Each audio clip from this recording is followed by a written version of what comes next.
Coucou la famille, j'espère que tu vas bien. Bienvenue une fois de plus sur ma chaîne Défi des parents. Blandine est mon nom et si tu passes pour la première fois par ici, nous parlons de toutes les thématiques en rapport avec la parentalité, tant sur le plan éducationnel, sanitaire, même financier. Je te partage mes astuces, je te partage mes connaissances, je te partage mon quotidien et le quotidien de ceux qui m'entourent, n'est-ce pas, par des petites vidéos, des petites thématiques que je débat ici. Et jamais si tu as ton avis à les donner en commentaire, fais-le, n'hésite pas. Et aussi, si ce sont des thématiques qui t'intéressent, n'est-ce pas, tu t'abonnes pour ne manquer aucune vidéo lorsque je vais publier.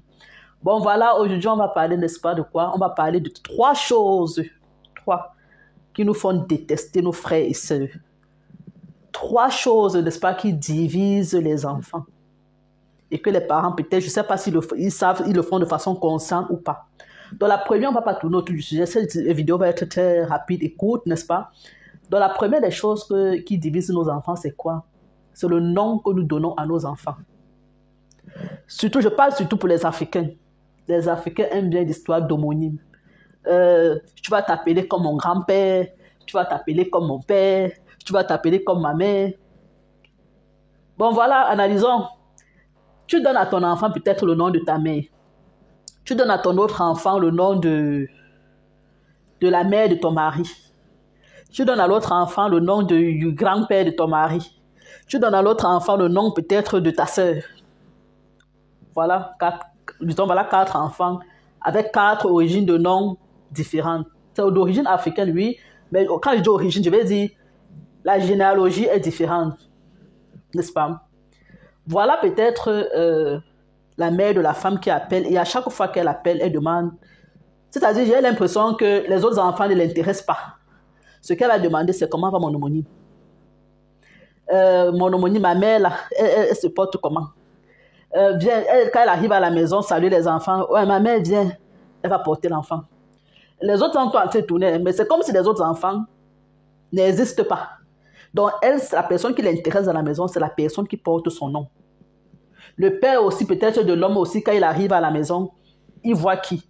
Mon homonyme là, c'est-à-dire, homme vient, homme je t'ai gardé, homme machin. Vous voyez un peu. Donc, à cause du nom, on a l'impression que les enfants issus d'un même père et d'une même mère n'ont plus la même valeur. Vous voyez un peu. Ils ont la même qualité, mais ils n'ont plus les mêmes valeurs. Parce que moi, c'est ma mère, toi, c'est ton père. Et parfois, ça crée même des discussions, même entre les parents à la maison après. Donc, réfléchissez bien à ce sujet-là. Soit donner un nom unique à vos enfants, soit, bref, chacun va analyser. Mais je vous dis vraiment que ce sont des choses qui divisent. Quand je dis ça divise, moi-même, je vis ça. Donc, elle va appeler, je veux parler qu'à mon homonyme. On oublie qu'il y a deux enfants, comment va mon homonyme? Quand tu me demandes comment va mon homonyme, je te dis que maman, ils vont bien. Donc, tu vois que je ne suis même pas en train de répondre à ta question. Et je ne sais pas s'il y a des parents qui font exprès de ne pas parfois comprendre la réponse qu'on leur donne. Parce que si tu appelles 10 fois, tu me demandes, tu sais que j'ai beaucoup d'enfants. Et à chaque fois, tu me demandes comment va mon homonyme. Ça veut dire quoi? Les autres enfants sont les enfants de qui des fous? Donc, quand tu me demandes comment va mon homonyme, je te réponds seulement que, ah maman, les enfants, ils sont là, ils vont bien. C'est-à-dire que je ne t'ai pas répondu comment va ton homonyme, mais je t'ai répondu pour tous les enfants. Donc, ça, c'est la première des choses. Parce que quand les enfants constatent comme s'ils ont l'impression qu'un est mal aimé, l'autre est mieux aimé que l'autre, et souvent entre eux-mêmes, déjà, ça crée des conflits. L'enfant va dire, moi, je suis la mère peut-être de papa ou bien de maman, moi, je suis le père de tel, toi, tu es seulement la grand-mère ou bien toi, tu es seulement la sœur de vous un peu. Donc, ça crée déjà entre les enfants, c'est pas équilibré. Donc, la deuxième des choses, c'est quoi, mes chéris?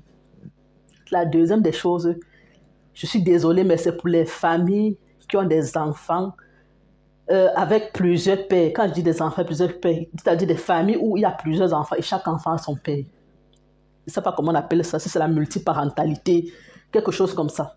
Donc, dans cette famille, si le parent qui est avec les enfants n'est pas éveillé, n'est pas attentionné, n'a pas l'œil du discernement, n'est-ce pas, il verra qu'à la longue, ses enfants, je ne souhaite pas, mais dans la majeure partie des cas, ces enfants-là se divisent plus rapidement que les familles où il y a un seul parent. Quand je dis un seul parent, un seul papa ou bien une seule maman. Parce que quand je parle de la multiparentalité, ça peut être tant du côté de la femme que tant du côté de l'homme. Je m'explique.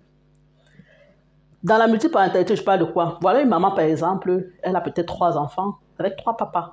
Même si ce n'est que 2 enfants avec un papa, tu peux avoir fait peut-être un mariage qui n'a pas donné, tu es parti faire un mariage. Je ne suis pas là pour juger le pourquoi du comment elle a plusieurs enfants ou pas. Plusieurs, papas avec des enfants plusieurs papas poussent ses enfants. Ah, le français est compliqué. Bon, voilà, je disais, imaginez-vous, voilà Noël peut-être qui arrive. Le papa de Joseph arrive avec peut-être un gros vélo pour son fils. Le papa de Daniel arrive avec une tablette de chocolat, c'est qui là? Le papa de... On va encore dire Nathalie. Le papa de Nathalie, j'aime bien ce prénom-là. C'est pour ça que je prends ça chaque fois quand j'élabore les vidéos et que je veux prendre un nom d'emprunt. Donc, le papa de Nathalie arrive aussi avec peut-être une poupée, bien une maison de poupée pour sa fille. Donc, vous voyez, les cadeaux ne sont pas équilibrés. Et à la longue, ça va créer quoi? L'enfant regarde le cadeau de l'autre. T'as pas de père bien. T'as pas de père. Donc, vous voyez, les enfants commencent à se comparer. Pourquoi l'autre enfant a-t-elle ceci? Pourquoi l'autre a cela? Je ne sais pas comment on peut régler ce genre de problème. Vous allez me laisser vos avis, n'est-ce pas, en commentaire pour essayer aussi d'aider ceux qui sont dans ce genre de situation. Peut-être moi aussi. Vous voyez un peu? Mais je vais dire, quand un parent reçoit des cadeaux aussi différents, parce que quand on dit différent, c'est vraiment que les valeurs sont différentes. Quand on te parle de chocolat et de vélo, ou bien de poupée et de PlayStation, vous voyez un peu, je veux dire, le déphasage est trop grand. Je ne sais pas s'il faudrait parler avec les parents dans ce sens-là, que je préfère que peut-être tu me remets l'argent, moi, mais je vais acheter les cadeaux aux enfants, et comme ça, la maman en allant acheter les cadeaux, achète ça de façon équilibrée. Ou alors peut-être, soit tu prends tous les enfants, bref, je ne sais pas, mais ce sont des choses que, n'est-ce pas, vous allez me dire vos avis, ce sont des choses qui divisent. Le manque de famille avec multiples parents, ça peut être un papa aussi qui a peut-être fait d'abord un mariage et aujourd'hui c'est lui qui garde ses enfants, donc qui aussi le retrouve aussi avec des familles recomposées, si je peux dire ça comme ça, parce que même les familles composées, qui est père ou mère ensemble là-dedans, mais si la famille est recomposée, chacun est venu de quelque part avec ses enfants, on a l'impression à chaque fois qu'il y a que c'est pas équitable. Parce que moi, si je suis plus aisée, je vais aussi offrir des choses de qualité, de valeur à mes enfants par rapport au papa ou bien à la maman qui se débrouille, qui n'aura pas les moyens d'offrir la même chose que moi. Et on voit clairement qu'entre les enfants, ça crée un peu de jalousie. Et qui dit jalousie commence à dire Kuba et après c'est la division, quoi. Donc la troisième des choses que je vais dire ici, là, qui crée la jalousie et qui nous font se détester parfois entre frères et sœurs, c'est quoi? C'est l'inégalité des parents envers les enfants. Je ne sais pas pour vous, mais dans plusieurs familles, on se rend compte que le parent a un choix, c'est-à-dire un parent qui a porté, je ne sais pas si c'est masqué ou pas, un parent qui a porté lui-même, surtout, je vais dire peut-être une maman, pour être plus précise, qui a porté elle-même tous ses enfants dans le ventre. On se retrouve que parfois avec des mamans qui détestent d'autres enfants ou alors qui ne sont pas équitables. Parce qu'une maman est censée connaître le comportement de ses enfants. C'est-à-dire qu'elle sait que celui-ci, lui, il est à manque de telles choses. C'est-à-dire que les enfants ne seront pas égaux parce que chacun excelle quelque part. Chacun dépasse l'autre aussi quelque part. Donc, quand une maman s'assoit peut-être et elle se dit, ça peut arriver aussi parfois peut-être des frustrations parce qu'il y a des familles où la mère a tellement voulu peut-être avoir un garçon, l'enfant est venu fille. La mère a voulu avoir fille, l'enfant est venu garçon.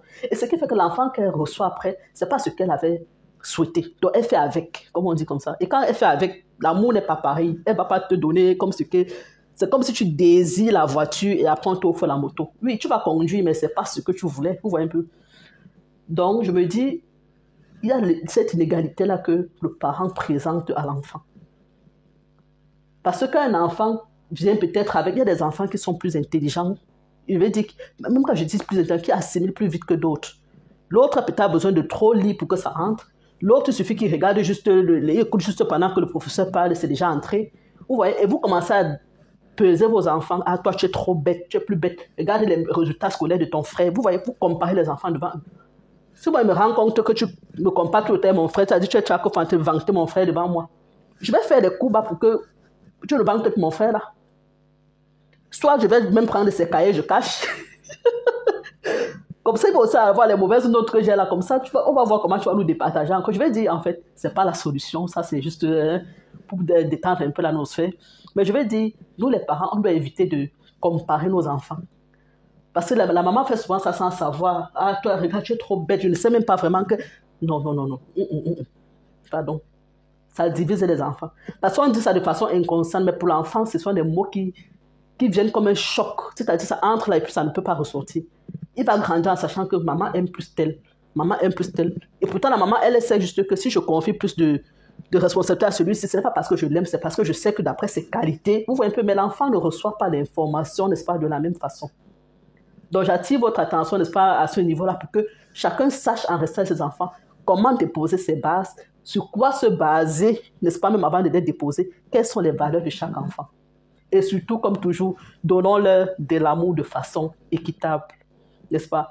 Il y a même une vidéo là où j'avais posté ici là pour ceux qui, la détresse des enfants, les premiers-nés, les débois, oui, les débois des premiers-nés. Ben, je vais vous laisser ça soit en fond de vidéo, soit en fond d'écran, quelque chose comme ça. Et puis, pour ceux qui n'ont pas encore vu, ceux qui viennent d'arriver sur la chaîne qui n'ont pas encore vu, vous allez vraiment voir dans cette vidéo les débois des premiers-nés.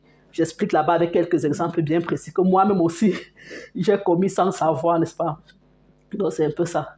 Comme d'habitude, je sais que je parle vite. Maintenant, je vais parler plus doucement.